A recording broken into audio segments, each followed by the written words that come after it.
We welcome all of you to the third day of Science of Self-Realization course organized by VIHE. And today, yesterday till 2 days we discussed first about who am I, ourself. Second, we discussed who is God. Krishna is Supreme Personality of Godhead. And today, third day, we will discuss the relationship between the soul and God, soul and Krishna.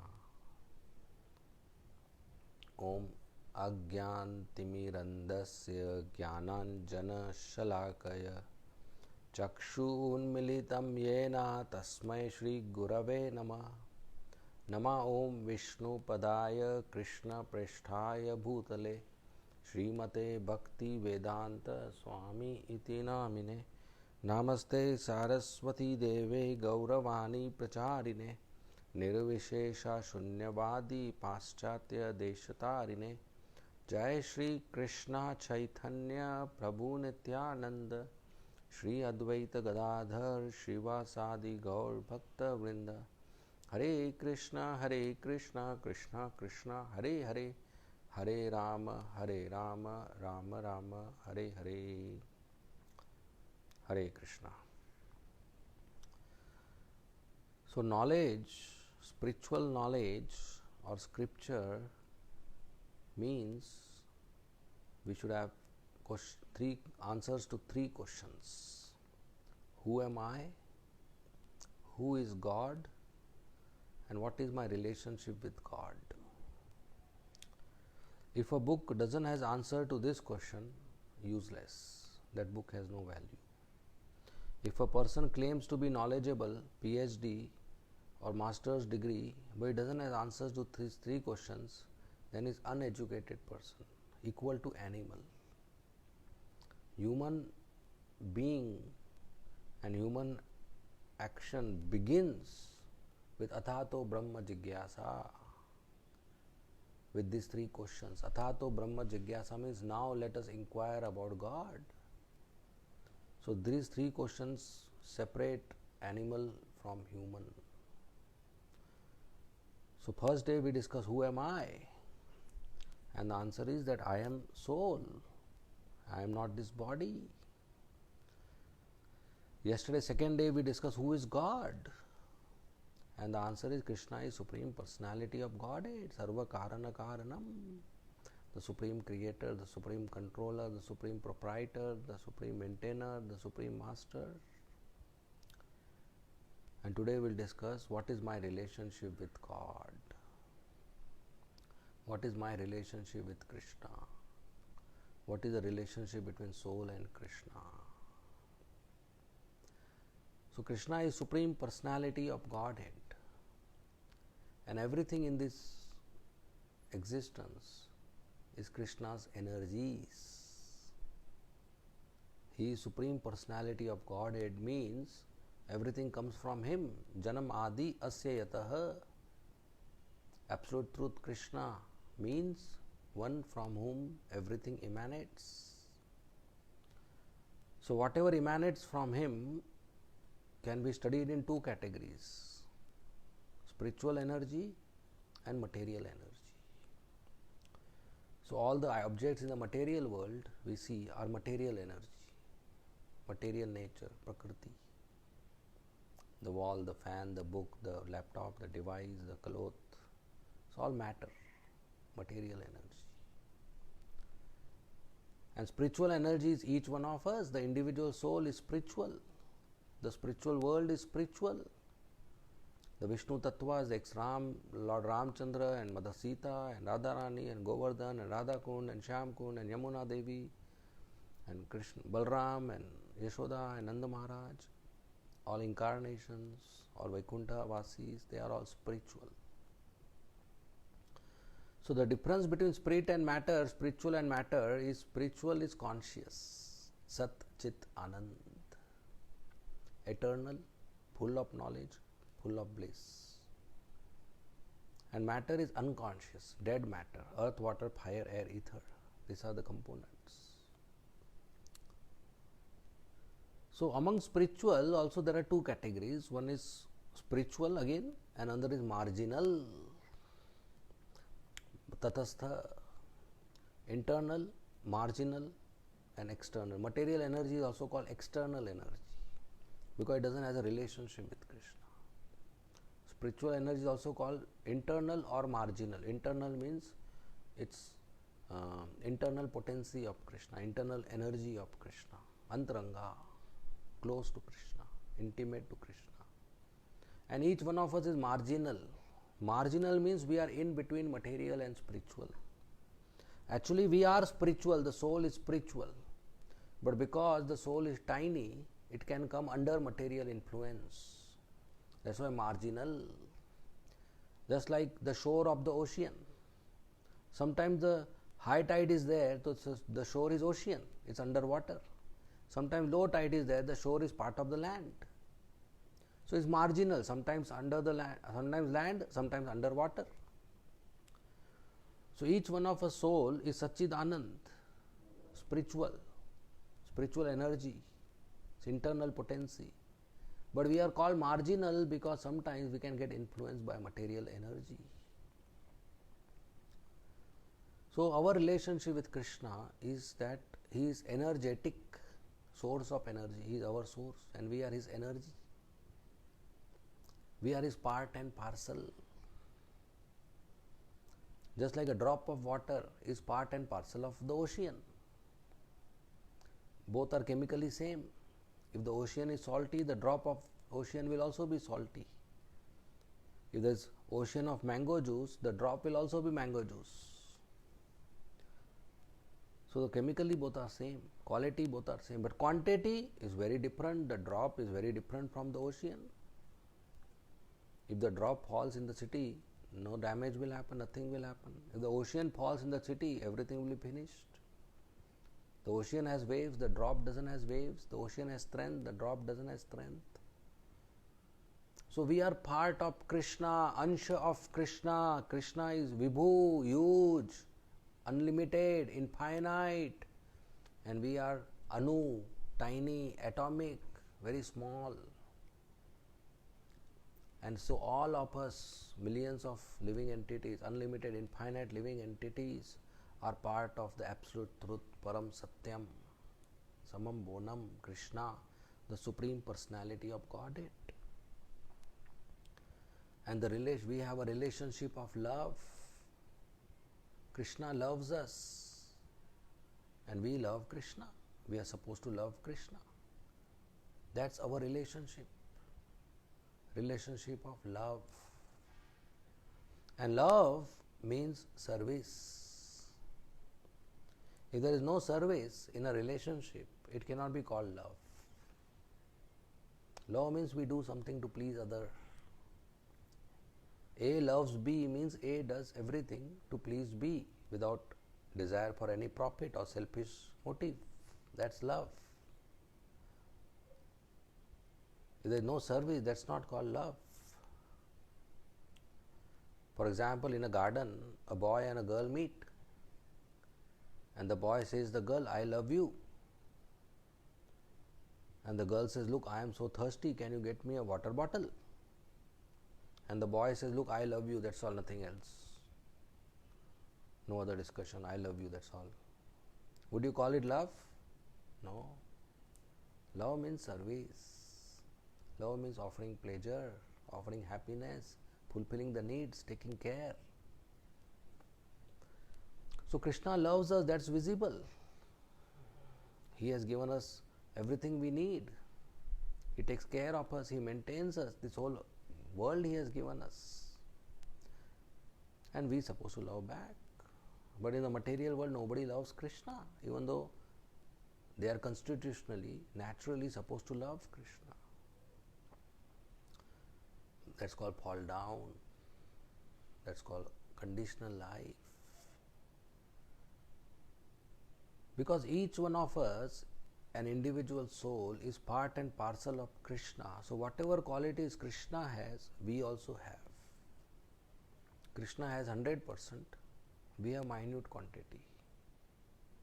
Krishna is beautiful, so we have minute beauty. Krishna is strong, so we have minute strength. Krishna is wealthy, so we have little wealth, property. Krishna is knowledgeable, so we also have little knowledge. Krishna is famous, so we also little famous. And Krishna is renounced, the 6 opulences we discussed yesterday, so we also have that tendency to renounce, give away. So whatever qualities Krishna has, because we are his part and parcel, so we also have that quality. And whatever quality we see in this world with people or living entities or material nature, we should know the source is Krishna. Krishna has it, that's why it's visible here. If Krishna doesn't has it, how can it be visible here? So whatever we have, it's coming from Krishna. Whatever we see around is coming from Krishna. And whatever Krishna has, we have it in minute quantity. That is our relationship, part and parcel. So if you see somebody beautiful, we should immediately understand from where is this beauty coming? Who would like to answer? From where is this beauty? Krishna. He is supremely beautiful, Shyam Sundar, all attractive, Bhuvana Sundar. If you see somebody strong, from where is this strength coming? Krishna. He is super strong. If you see somebody truthful, honest, from where is this honesty coming? From Krishna. He is truthful and honest. If you see somebody intelligent, from where is this buddhi coming? Krishna. He is most intelligent. If you see somebody kind, from where is this kindness coming? Krishna. He is most kind. If you see a thief, robber, from where is this stealing coming? Krishna. He is Makhan Chor. He steals Makhan and he steals hearts of devotees. The difference is when he steals, he is worshipped. If we steal, we are put into prison. That is his absolute situation. There is no good and bad in him, it's all good. So, all qualities Krishna has, we also have. So, one of the quality Krishna has is Swatantrata, Swarat. Swarat means free, independence, fully independent. Whatever he wants, he can do. That is his freedom. And he has 100% freedom. Whatever he wants, he can do. Swarat. So, because we are his part and parcel, so we have minute independence, minute freedom, and we can do certain things freely. So, why Krishna has given us freedom? The reason is so that we can love him. Love cannot be forced. Love is by freedom. Love is by free will. Love is by choice. To love Krishna, or for that matter to love anybody, I need to choose to love. The other person cannot force me that I love. If I take a gun and say, Brajendrandan Prabhu, love me. Can you love me on gunpoint? No, you can't love me on gunpoint. Seeing the gun out of fear, you may say, I love you, Prabhu. But what will be going in the mind? What nonsense person is this, showing me a gun? When I get opportunity, I will see him. So you cannot love somebody by force. You cannot love somebody on gunpoint. Otherwise, this ISKCON preaching is not required. Krishna can just come with a Sudarshan Chakra and make us love him and finish. Why Mangalarti, why chanting, why Ekadashi?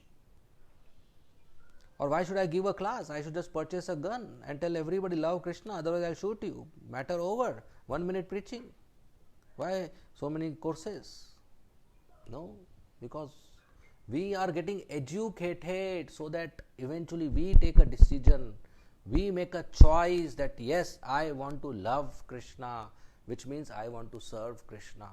That's why this Bhakti Sadachar course, Bhakti Shastri course, Bhakti Vedanta course, Bhakti Sarvabhauma course, that's why books, that's why whole ISKCON machinery, whole organization, just so that we take a decision. We choose to love Krishna. We choose to serve Krishna. It's a voluntary activity. Nobody can force us to do anything in Krishna consciousness, because then it will be a mechanical activity. ISKCON is not to make robots. ISKCON is to make lovers who choose to love Krishna. So love is by choice. So Krishna gives us free will. Krishna gives us choice to choose to love Krishna. But choice means we may choose not to love Krishna. That's allowed. Otherwise we are forced. If there is no choice, then we are stones. What is the difference between stone and me? The stone has no choice, and I also have no choice. Then I am stone. So we may choose not to love Krishna. That's allowed. That's the meaning of choice. That is the meaning of free will. And when we choose to be separate from Krishna, that's called fall down. Just like in the house, when a small girl, she sees mother is cooking in the kitchen, so she may go to mother and say, Mother, I also want to cook. And mother says, look, my dear princess, my dear daughter, you can't cook. But the girl is insisting, no, I want to cook. She is stubborn. Mother says, look, my dear daughter, you cannot cook, you are small. If you cook, either food will get burnt or you will get burnt. Both is my loss. So you cannot cook. You just go and play. When my cooking is over, I will feed you. But the girl is insisting, no, I want to cook. What will mother do? Allow? No.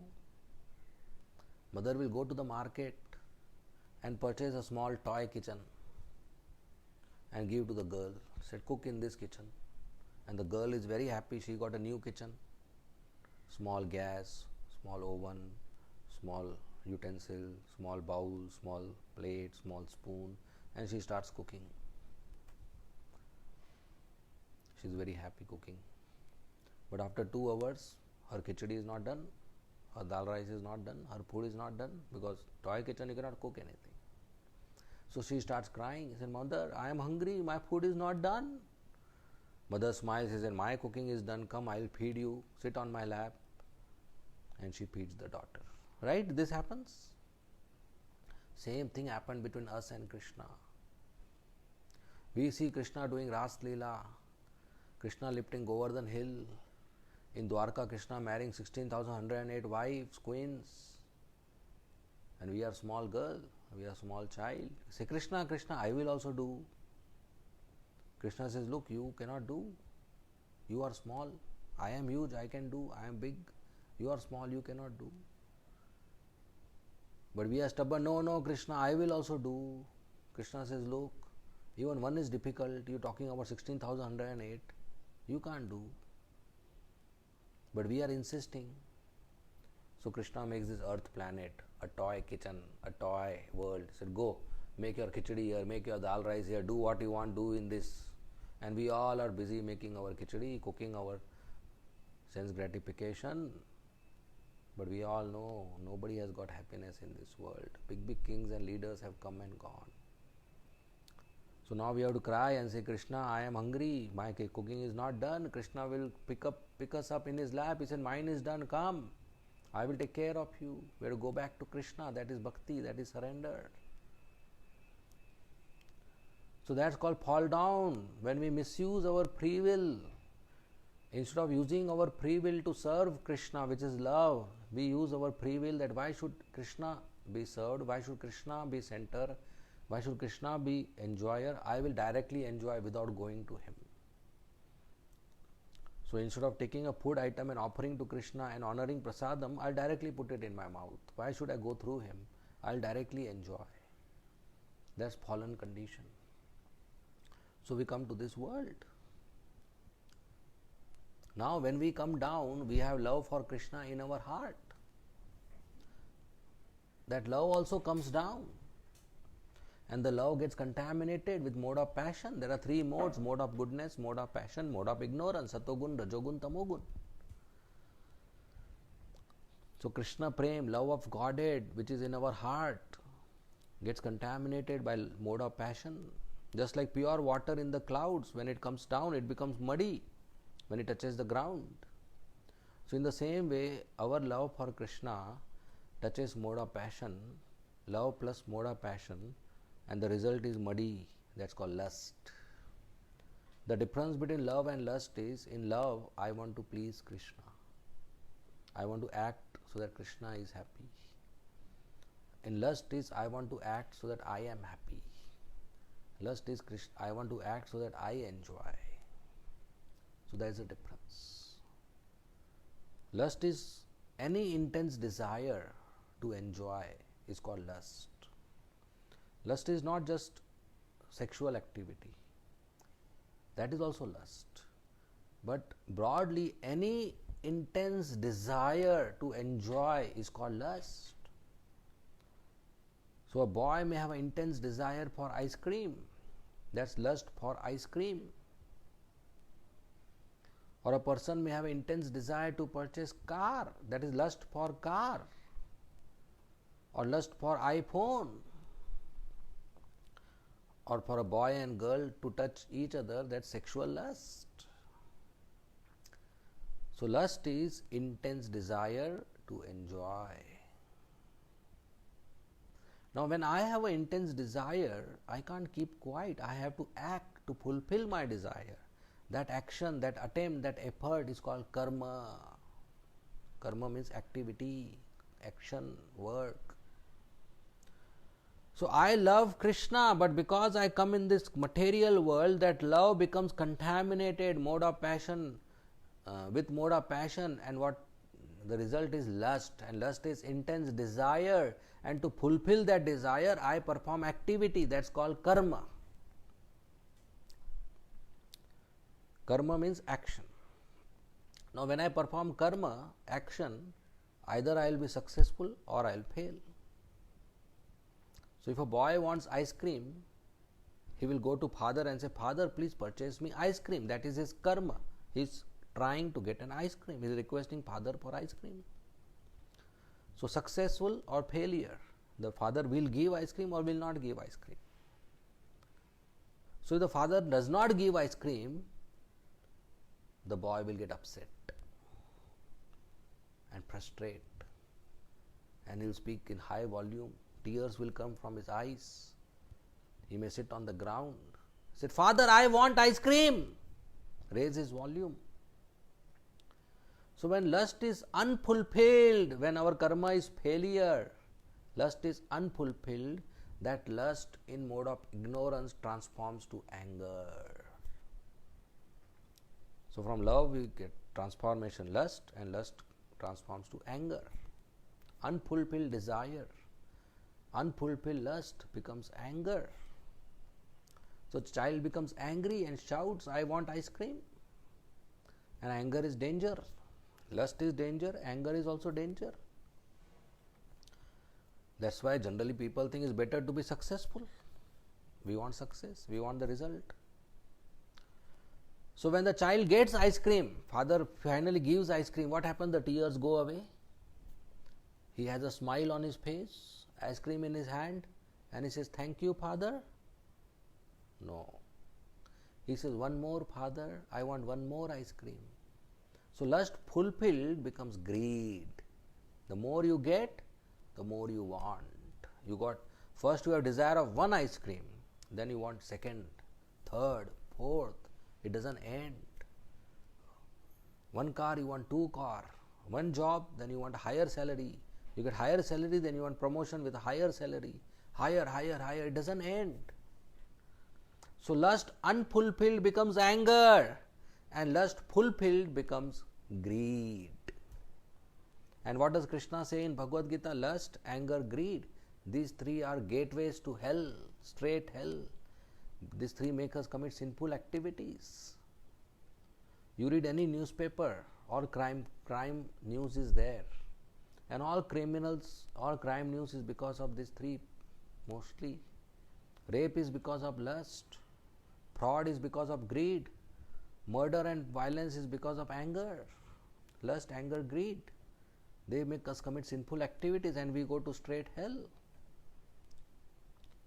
But the story doesn't end here.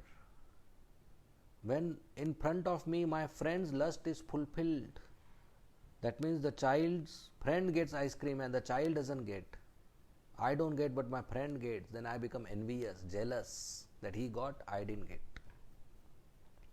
And if in front of my friend I get ice cream, my desire is fulfilled, his desire is not fulfilled, I become proud. Look, I have and you don't have. So the same lust which is giving rise to anger and greed also gives rise to pride and envy. And in this way the person falls further into illusion. So these are 6 anarthas originating from love, which is contaminated because we misuse our free will. What are the 6 anarthas? Lust, anger, greed, pride, envy, illusion.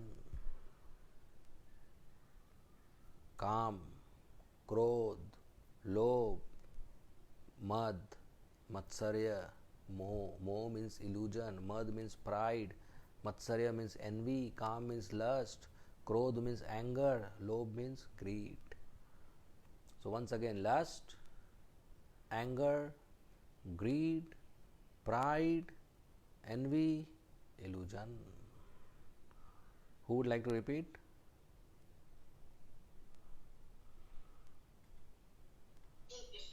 Lust, anger, greed, pride, envy, and illusion. Okay, very nice. Next. Prabhuji, can I repeat in Hindi, Prabhuji? Yes. Kam, krodh, lobh, moh, mad, matsarya. Right. Nice. Next. Can I? Lust, anger, greed, pride, envy, and illusion. Right. Good. Next. Yeah. Right. Good, Subal. Next. Varshana. Yeah, go ahead.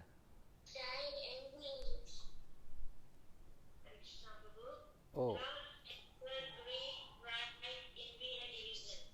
okay, nice. Next. Who else? Yes.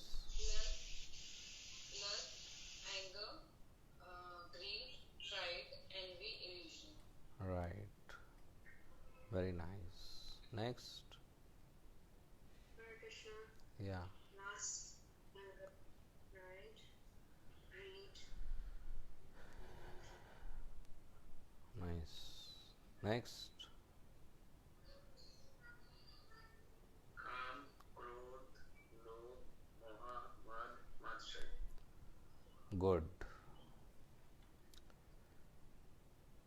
Okay, so these are, we mentioned 6 enemies of each one of us: lust, anger, greed, pride, envy, illusion. These are 6 anarthas. Anarthas means unwanted things, unprofitable things. 6 anarthas in our heart. And these are blocking us to be happy, blocking us to be peaceful, blocking us to go back and get liberated, go back to Krishna. It is like this. So our love for Krishna gets contaminated in the 3 modes of material nature and becomes this 6 anarthas. And in this life we have to purify our heart from these 6 anarthas. We have to purify from lust, anger, greed, pride, envy, illusion. And that's how we live a life without sin, nishpap, sinless. So whatever karma we do, it has a result. It's called karma phala, the fruit of karma. There are 2 types of karma: bad karma and good karma. Sinful activity papa and punya, pious activity. So good karma results into happiness and bad karma results into distress. So when somebody does good karma, helping others, speaking truthful, giving charity. That's good karma. That gives him happiness. Somebody does bad karma, being violent, eating meat, intoxication, gambling, illicit sex, speaking high volume to others, disrespecting. That's bad karma. And that gives result to distress. But the point is, whether do we do good karma or bad karma, the fruit we have to take is compulsory. So it's not that I do 10 good karmas and 10 bad karmas and the result is 0 because they cut each other. That doesn't happen. Plus 10 minus 10 0. I'll get 20 fruits. 10 good fruits, happiness, 10 bad fruits, distress. Sukha, dukkha, happiness, distress. They don't cancel each other. So when we continue doing karma, we continue get fruits, continue get happiness and distress, and that's life going on. Now suppose I do 500 karmas in total, good and bad, and I get 300 fruits and I die. What will happen to the remaining 200? Will they go waste? Or will they get transferred to my child? No. Just for those 200 fruits, I will have to take one more birth, reincarnation. The soul goes into another body. Why the soul gets a new body after death? Because some fruits are pending in the account. So when the fruits are pending in the account, I get a new body, again in the womb of the mother or the seed or the egg. And in the new body, I get remaining fruits. 200 fruits are remaining, so that I get. So after that, the account is 0. No, I do 1000 more karmas, 1000 more actions. So I get 1000 fruits. 500-600 I get in that life, and I die. So 400 are remaining. So again, next life I take 400 fruits. I have to take birth for those fruits. And in that again I do 2,000-3,000 more karmas, and in that way the cycle of birth and death continues because the karma and its fruits are there. So it's very, very difficult life where the cycle of birth and death continues in different species. So the human form of life is an only opportunity where we can cut this cycle of birth and death and go back to Krishna from where we have come. So we use our free will to serve Krishna, sadhana bhakti, follow the rules and regulations of devotional service, so that we come out of this cycle of birth and death. That's our dharma. Karma and dharma. Karma is the actions we are doing. Dharma is our duty towards Krishna, the rules which are given by Krishna to follow. So when we do dharma, when we offer service to Krishna, then we are not entangled. When we do karma, we are entangled. And success in life comes mainly by dharma, not by karma. But unfortunately, our society says that our education is only on karma. There is no education on religion or spirituality. In our school, we never had a syllabus where they are teaching us Bhagavad Gita or such scriptures, Bible, Quran. No. They only teach us physics, chemistry, geography, mathematics, history. They don't teach us dharma. But success is not by hard work. Success is by dharma, by following the rules of God. I'll tell you one small story and ask you a question at the end. So once in a small city, first time the municipality, the government organized a cricket match between two teams, between many teams. So there was a stadium and all the teams from different parts of the world came to play. So it came in the newspaper. So there was one boy in the city who was very fond of cricket. So he got very happy to know there is first time cricket match going on in my city. So can we please mute others? Yeah, so nice. So the boy, he was very happy. So he immediately called one of the captains and he said, "Sir, I want to play cricket." The captain said, look, my team is full, you cannot play cricket. He said, sir, I am very fond of cricket, and in my city first time cricket match is going on and I am not playing. That is very grave injustice. I want to play. I have never played in my life because nobody plays cricket in my city. I only watched in television, but now first time cricket happening in my city, I want to play. So seeing his enthusiasm, the captain says, look, you be ready, one of the match I will give you opportunity. So every day he would watch cricket and wait for his opportunity. So one of the last matches, the captain called him, he said, take this bat and go and play. So first time he is playing cricket, he took the bat, went on the ground, stood in front of the stumps on the pitch, and he hit the ball very hard, and the ball went away. And he ran between the stumps 3 times, 1, 2, 3. And what did he get? He got 3 runs. And the captain came and he said, Shabash, very nice, good boy. And the team members came and embraced him. He said, wow, first ball in life, 3 runs, very good. And all the people in the stadium were clapping for him, the audience. So this boy got lots of famous and name and appreciation. First day, 3 runs. First ball, 3 runs. So he was very happy and joyful. So what he did is, next day morning he came again to the stadium. Nobody was there. The stadium was empty. There was no match. But he came again. That pitch was there, 22 yards pitch.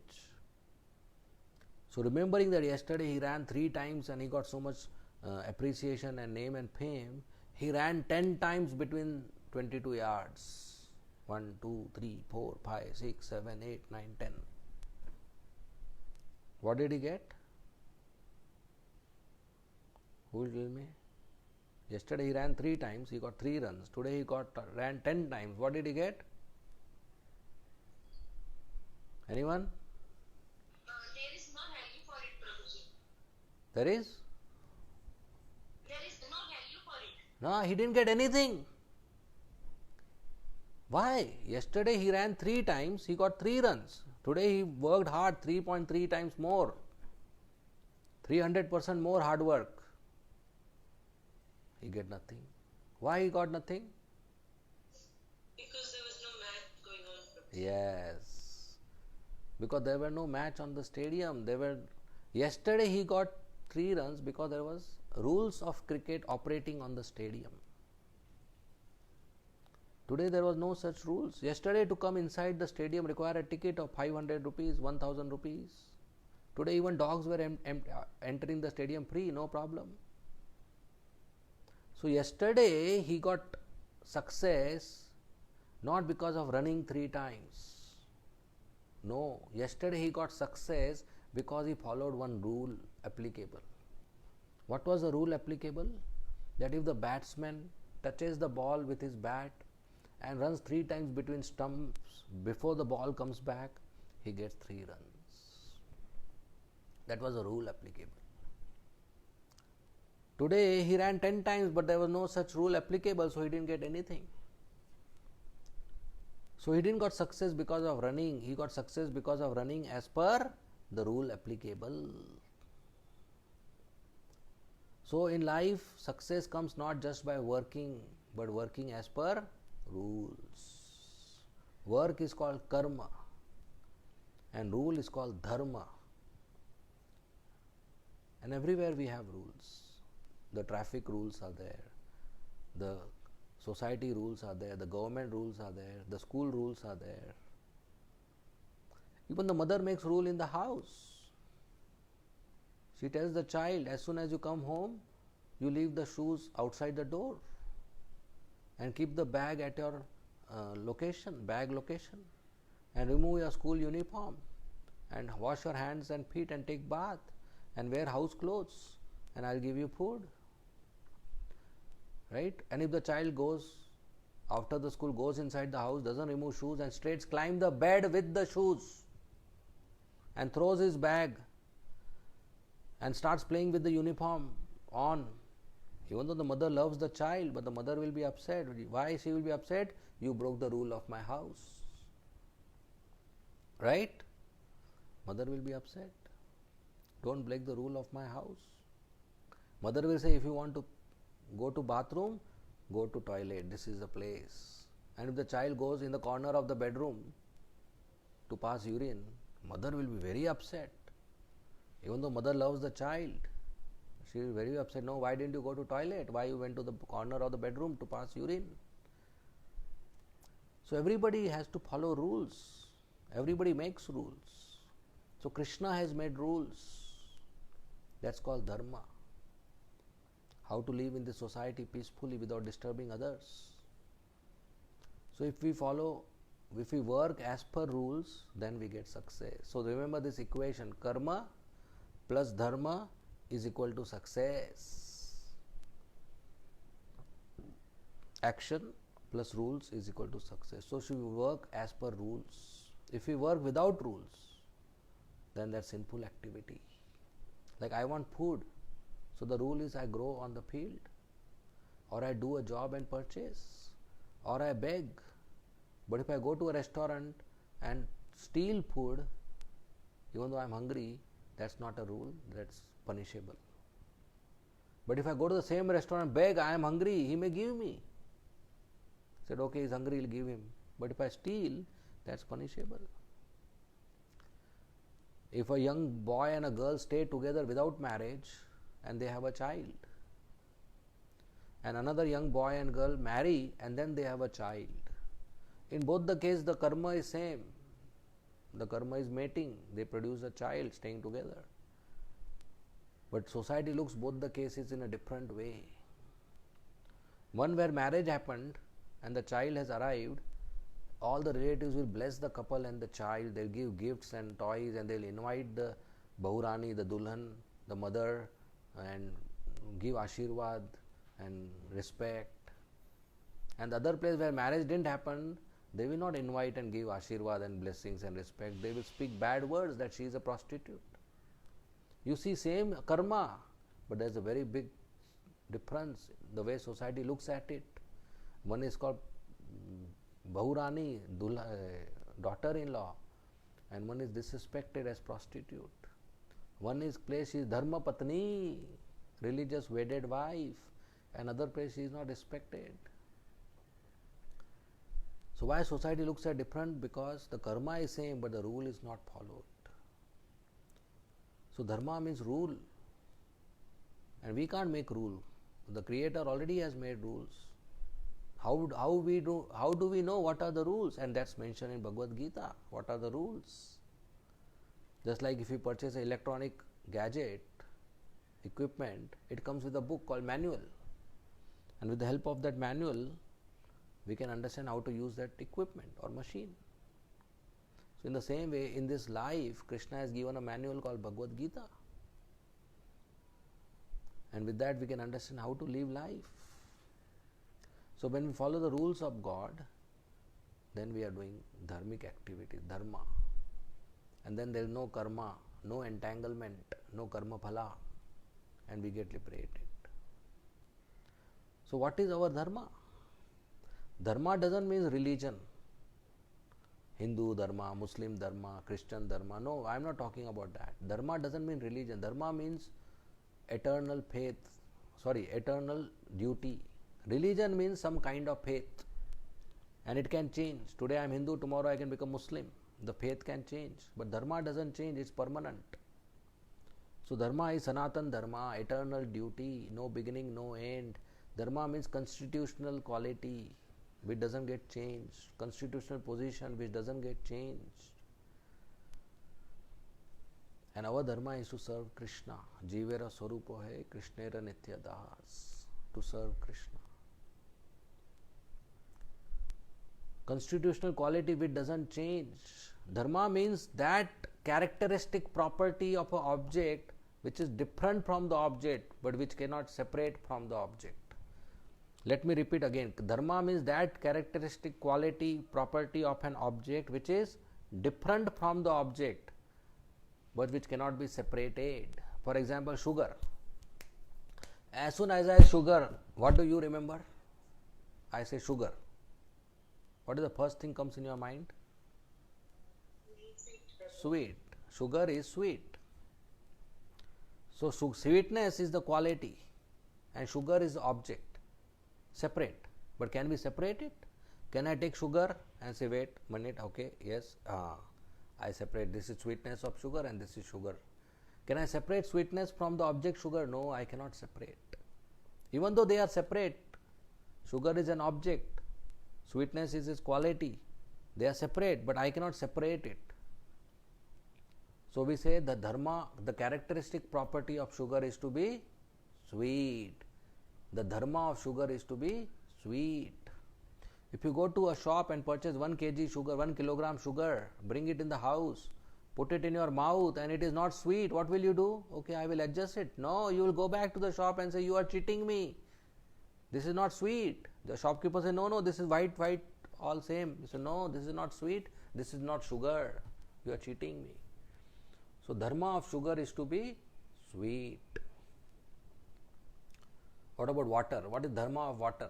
What is that characteristic property of water which is separate from water, but which cannot change, which cannot separate, which cannot be separated? Characteristic property of water which is different from water, but which cannot be separated from water. And that's wetness. Yeah, you wanted to answer, Mataji? Sorry, no. Yeah, that's wetness. Water is wet. That's characteristic property of water. You cannot have dry water. Imagine I come to your house and say, give me 1 glass dry water. You will laugh. Water means wet. Water cannot be dry. Anybody has experienced that you were on the road without umbrella and it was raining and you didn't get wet? Anybody has that experience? No? No, you don't get dry rain in your city? So we laugh. Why? Because there is nothing called dry rain. There is nothing called dry water. Water means wet. So dharma of water is to be wet. If it is not wet, it is not water. You got it? Okay, next point. Next example. Fire. What is dharma of fire? What is that characteristic property of fire which is different from fire but which cannot be separated? Subal? Heat. Heat and light. There are 2 characteristic property of fire. Correct? Heat and light. Fire means hot. You cannot have cold fire. If a small child touches the flame of the candle, will Agni Deta become cool? Said, okay, let me become thanda, cool. This is child, has no knowledge. No. Fire means hot, heat. And wherever in the room there is fire, there will be light, no darkness. So fire has 2 characteristic properties which are different from fire, but which cannot be separated from fire. That's heat and light. In the same way, what is the characteristic property of the soul which is different from the soul but which cannot be separated from the soul? That is the dharma of the soul. And our acharyas explain that the jivera swarupa hoye krishnera nitya das. Our dharma is to serve Krishna, to offer service attitude, seva bhav is our characteristic property. Any soul, any living entity, he has a quality of offering service which you cannot separate from that person. Eternal quality. Hindu, Muslim, Christian is not eternal quality. It is changing by birth, or it changes in between life when I change my faith. But service attitude doesn't change. Any man you see, what does he does in the office? Man A, he has a boss B. He is servant of boss B. Right? What does B do? He is serving C, super boss. What does C do? He serves D. And like this the chain goes till the minister. And what does the minister do? He serves prime minister. And what does prime minister do? Every day he gives a speech, I am Janta ka sevak, I am servant of the public. Everybody is serving somebody else. The father thinks I am the master of the house, but what does he do whole day? He works hard, earning money for the house. So actually servant of the house. The mother thinks I am the master of the house. What I say happens in the house, but what she is doing, cooking, cleaning, purchasing, taking care of children, she is serving the house. The children have to obey the parents. Everybody is serving somebody else. Nobody can say I am not serving anybody else. So that service attitude. And if a person doesn't get anybody to serve, he keeps a dog. Then he serves the dog, he bathes the dog, he dries the dog, he feeds the dog, and he thinks I am the master of the dog. But what are you doing? Actually, you are serving the dog. And so many places there is a rule. If your dog passes stool, you have to go and clean the stool. People are not ready to clean stool of their parents who are old, but they have to clean stool of their dogs because they like to do it. Because they have service attitude. And big people, they have a dog and they go for a walk. Our temple at Mumbai is near Juhu Beach. So on Juhu Beach you see many people walking with their dogs in the morning. So dog walks in front and the man walks in behind. Now you tell me, where does the master and servant walk? Who walks in the front, master or servant? The master walks front and servant walks behind. So the dog is in the front and the man is behind. So who is master and who is servant? The dog is master, but he thinks I am the master. And the beauty is, after few minutes of walk, the dog goes in the side to pass urine. And what does the man do? He waits. He stands. It's okay, you finish your business, I am waiting for you. After some time, the man goes side in the pass urine, the dog run away. Dog doesn't wait. So you see who is the master, who is the servant. If the dog passes stool, the man has to go and clean it and pick it up and put it in the dustbin. But he still feels happy because he is offering service. So we have to offer service. There is no choice. That's our constitutional position. That's our characteristic property. Now choice is whom to offer service. And you choose whom to offer service. Either D-O-G or G-O-D. It's your choice whom to offer service. Either D-O-G, dog, or G-O-D, God. And there's obvious choice. That's why you are in this class, that we should serve God. We should serve Krishna. And in future classes, we'll see how to serve Krishna. Okay? We will end here. Thank you very much. Srimad Bhagavad Gita ki jai. Srila Prabhupada ki jai. If there are any questions, you may please ask.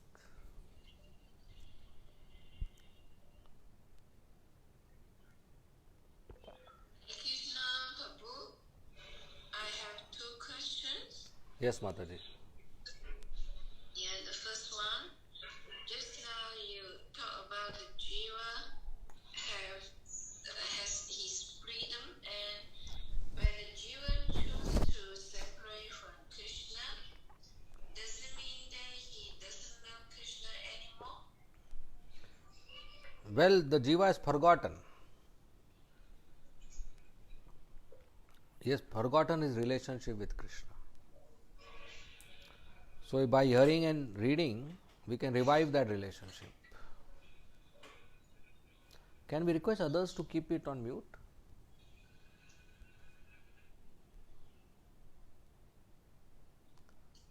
Yeah, I mean that when the time he chose to fall down from the spiritual world to the material world, at that time he forget his position. Yes, he forgets his relationship with Krishna. That's where what we say Maya captures. Okay. But when he is still in spiritual world, Maya can catch him. Well, spiritual and material is not just geographical place. It is a state of consciousness. So as soon as I decide to enjoy separately from Krishna, I am in Maya. So as soon as the misuse happens, I am in Maya.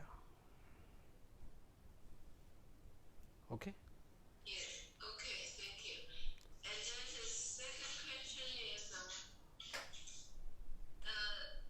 does the jiva has only 50% qualities of the law and not Yes, there are some which we cannot have because we are small. Not 50%, 50. Number 50, call it. 50, yeah? Yeah, 50 out of 64. There are 64 qualities in the list of Krishna, Yeah? and out of that we can have only 50 in minute quantity. Okay. You mean the jiva has all these 64 qualities, but only 50%? No, Krishna has 64 qualities.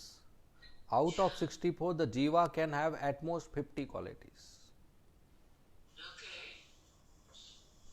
and that too in less percentage, not 100%, minute quantity. Yeah, yeah. So the percentage is not 50%, No, no, no. 50%. It's very small, Okay. very small percent. Okay. Yeah, thank you. Okay. Next, Probably this, as Krishna has 64 qualities, so his independence is also one of the quality. yes, Okay. Swaraj. One more question I have. Prabhuji, can you please explain the illusion once again? Yeah, What was Siddhartha? illusion basically means that which is not. So if I go in a dark room where in the corner there is rope, but I see snake and I get fear, that's called illusion. Now what is illusion? The fear? No, the fear is real. The snake? No, the snake also exists somewhere. So the illusion is I am thinking rope as snake, that which is not. So that's illusion. So in material world, when I say I am a boy, that's illusion, because I am a soul, body is a boy, or I am a mother, or I am an Indian, or I am manager, right? So that's all illusion. So because of lust, anger, greed, pride, envy, we fall further into illusion and do sinful activities. Our intelligence gets covered. Is that okay? And one more question I have. As Mataji's question was like, we have 50 qualities out of 64 qualities, that too in a very small quantity.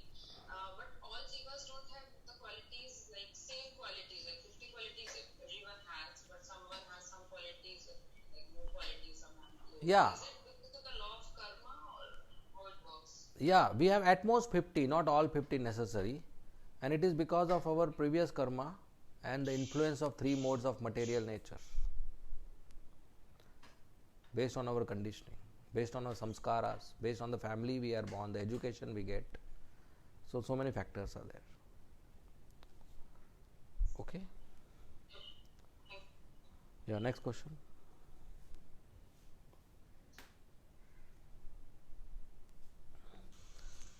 Hare Krishna Prabhuji. Yeah, Hare Krishna Maharaj.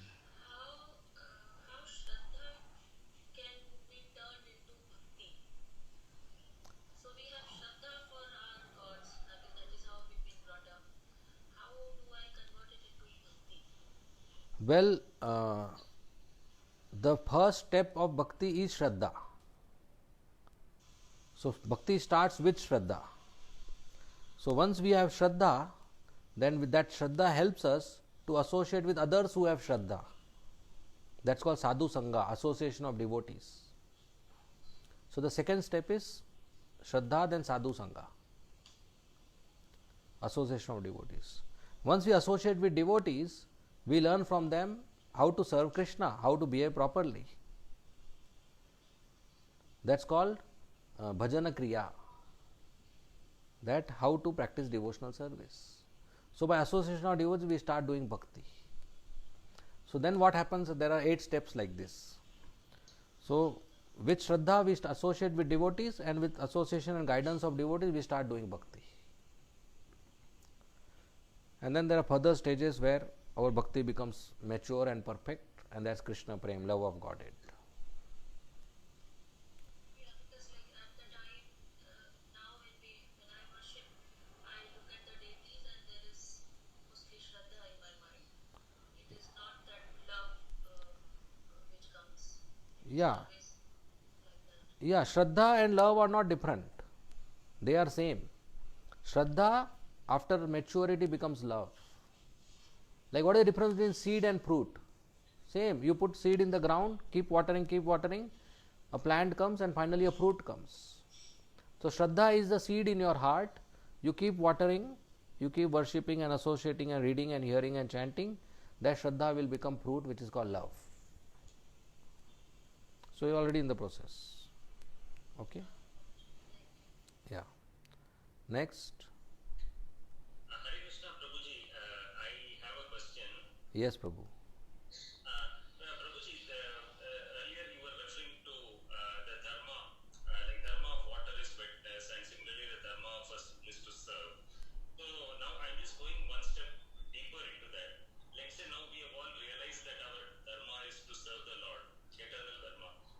But even there, sometimes we see that some devotees are excellent cooks. They are excellent at doing Rajbhog offering and cooking and everything. And some devotees are excellent preachers and teachers. It comes to them so naturally, and they are such talented preachers. So do we also, that means understand that okay, the dharma of this person is to cook, and the dharma for the Lord, and then the dharma is of that person is to serve as a preacher for the Lord. Because we see that some devotees are very talented in some services, but they cannot do other services properly. So is that also related to our eternal dharma? No, not at all. That's related to the body. Today in this body I have a particular talent which I have learned from childhood or because of previous life. And I can learn a new talent also. So that's not dharma. Dharma is to serve Krishna. A particular skill or talent is temporary in this body. So somebody's skill may be driving car and he is a good driver. But there are no cars in Golok Vrindavan. So what, he will not do anything there. Right? So dharma means to serve Krishna. A particular service, we have a skill and talent and we do it. So that's temporary. And that can be learned. You can learn cooking. You can learn driving. You can learn singing. You can learn preaching. You can learn arti. You can learn playing harmonium. You can learn that. Okay? Rajanathan Prabhu? Yes, Prabhu. Okay. Next. Yes, Mother. Yes, Mother. What are the qualities that Krishna has that we do not have? Oh, what qualities Krishna has, we do not have. Well, Krishna has very beautiful form which attracts all the people in the universe. We cannot attract all the people in the universe. Krishna has very attractive pastimes, especially childhood pastimes. Our childhood is full with urine, stool and mud, and he is with makhan and play. And Krishna plays flute and attracting all the living entities including peacocks, deers, monkeys, mountains. We cannot play that flute. And Krishna has very loving people around him, very loving devotees around him. We don't have such associates. And Krishna knows past, present and future. He knows what is going to happen tomorrow. We don't know. And Krishna's transcendental Satchidanand body. We don't have that. And Krishna can manifest universes from his body. We can't do that. Etc. Okay? Okay. Any more questions? Yes. Yes, please tell me. Yes, yes. Yes, please go ahead.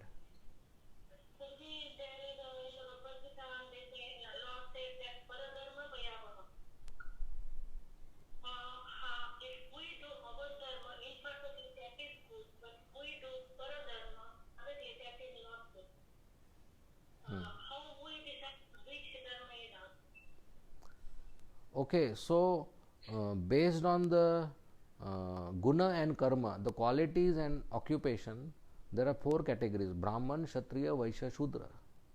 So Brahmana should do his dharma, Kshatriya should do his, Vaishya should do his, Shudra should do his. And there's 3 dharma. So Brahmana's wife or Kshatriya's wife or Shudra's wife or Vaishya's wife dharma is same.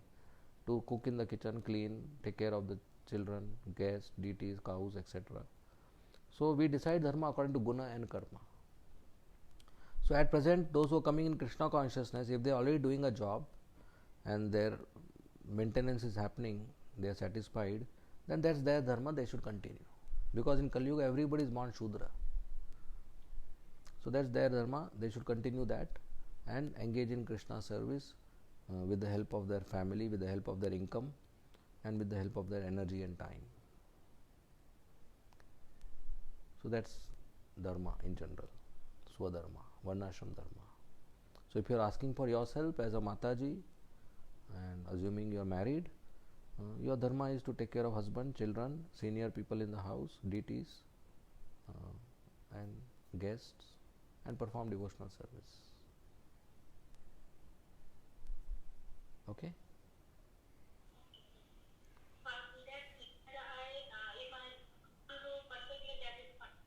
Yes, yes. Even if there are faults, we should try to do it nicely rather than doing somebody else's dharma.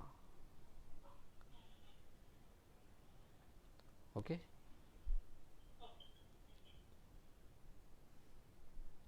Okay, any more questions?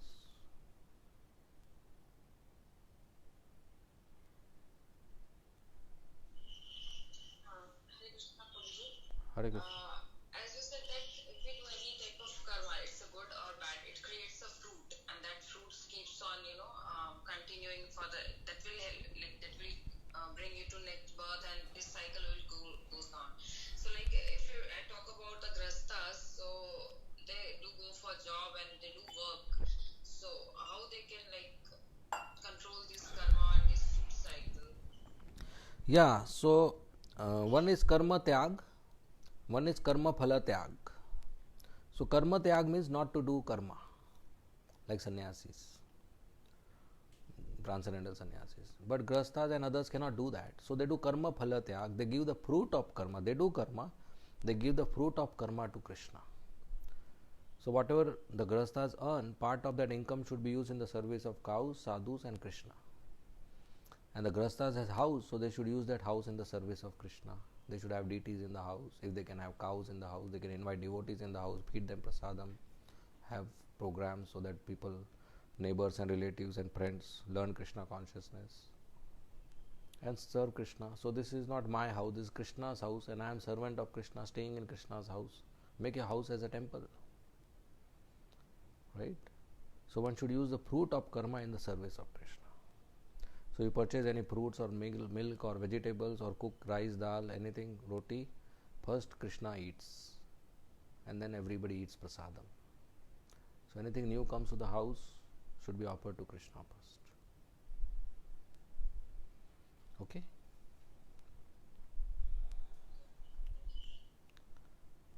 Yeah, any more questions?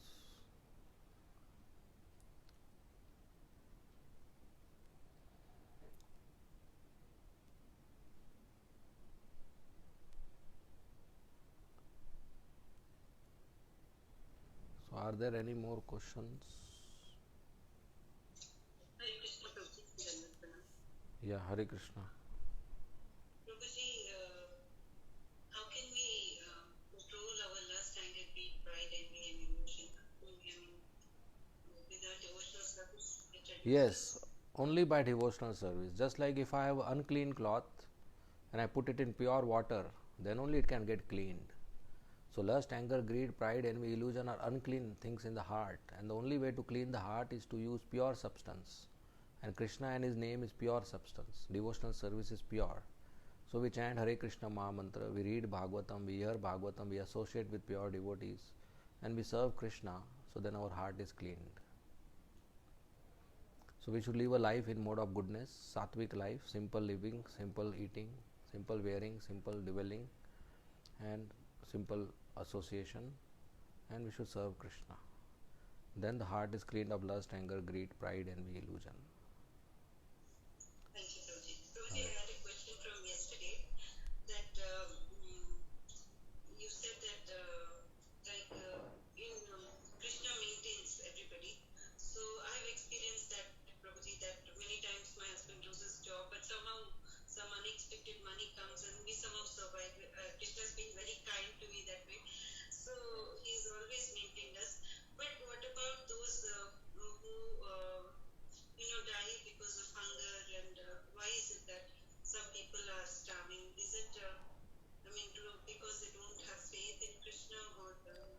So, so starvation or poverty is a punishment to those who previous life got food and money but they misused it. It's like if a child in the house you give a nice plate, dal, rice, roti, sabji, sweet, and as soon as he takes the plate he throws it in the dustbin. You think you will give another plate? Suppose you out of love and compassion give another plate, immediately he throws, and he does it 3-4 times. Would you give the fifth time? So same way when Krishna gives Lakshmi and food to us, grains, we should be very very worshipable. We should not throw them. So those who misuse or those who don't allow to use, share, don't allow others to eat, the next life they suffer like this by being in poor and starving condition. So that's the punishment given to those who misuse or don't share or be miser like that or stop others. Okay? Thank you so much, Guruji. Yes, very Hare much. Krishna. Yes. Krishna Prabhu,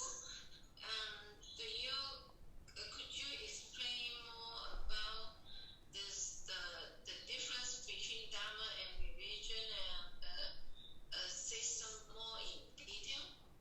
Yeah, as I said, religion is a kind of faith and it is temporary. A person can change faith from Hindu to Muslim, Muslim to Christian. Dharma is Sanatan Dharma, eternal occupational duty, eternal constitutional position, which cannot change. Sanatan means no beginning, no end.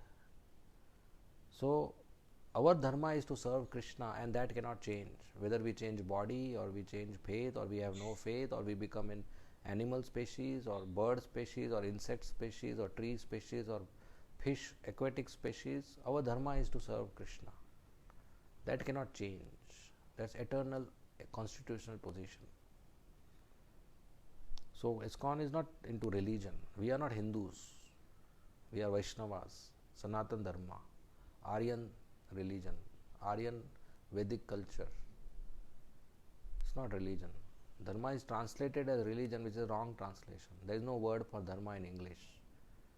It's Krishna consciousness, serving Krishna. So we are not Hindus. Okay? Next. Thank you. Hare Krishna. Are there any more questions?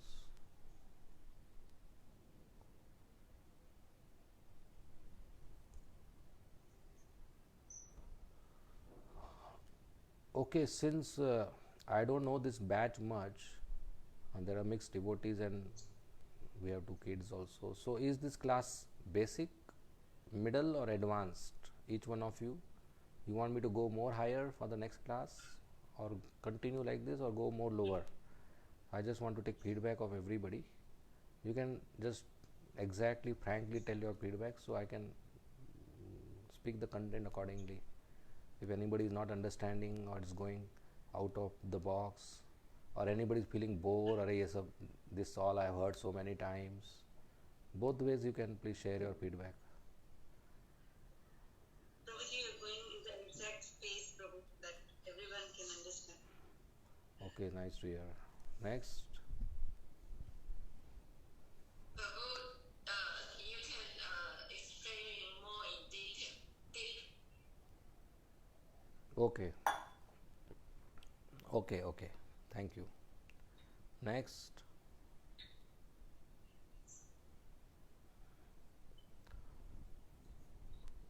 What about Subal? Prabhuji is perfect like this. Okay, you are getting it right? Yes, Prabhu. Okay, and Varshana? Prabhuji, this is perfect. Acha, okay. You both are brothers, sisters. Prabhuji, they understand better than me. They are really great. Okay. So, reason I am asking you is because you are younger in age and I don't know how much otherwise you have heard about Krishna philosophy. But of course, since I see Tilak and all, so I can understand you are from devotee family. Anybody very new here and feels that I am going too fast or too much? We never heard from Jishnu ji. Prabhuji,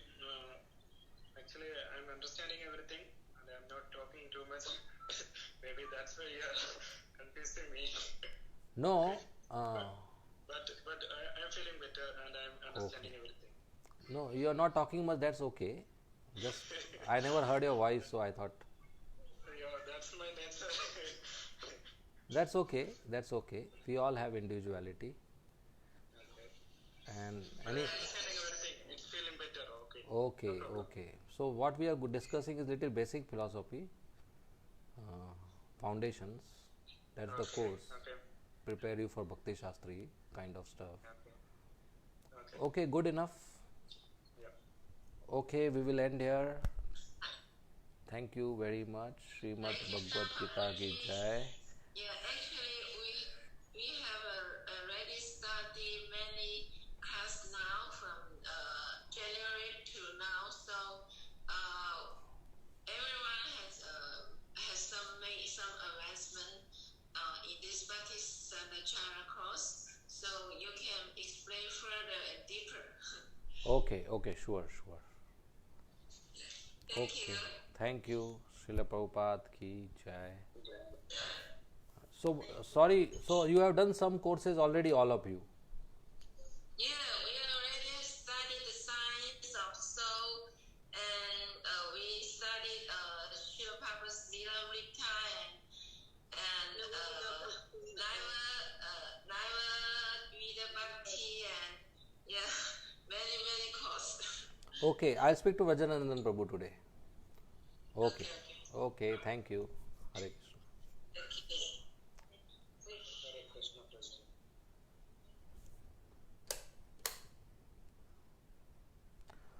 Okay, devotees on Facebook, ending the class. There are no questions on Facebook. Thank you for participation.